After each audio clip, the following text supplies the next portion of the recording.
କରିଦେବ? କରିଦିଅନ୍ତି ଯେ, କିନ୍ତୁ ତୁମ ପୁଅ ଭାକୁର ମାଛ ଖାଇବେ ବୋଲି ଆଣିଛନ୍ତି, ତାକୁ ରୋଷେଇ କରିବି। ଆଉ ସମୟ କାହିଁ ଯେ ତୁମ ପାଇଁ ଅରୁଆ ଡାଲମା କରିବି? ମୁଁ ପାରିବିନି।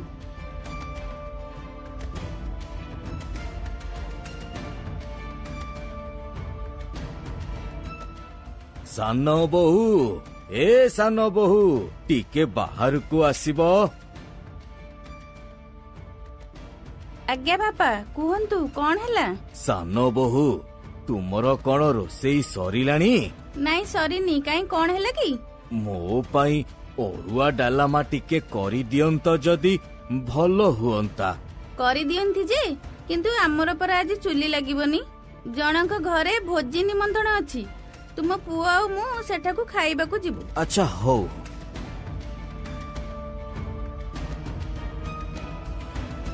ଆରେ ବାପା କଣ କହୁଥିଲେ କି? ବୁଢା ଅରୁଆ ଡାଲମା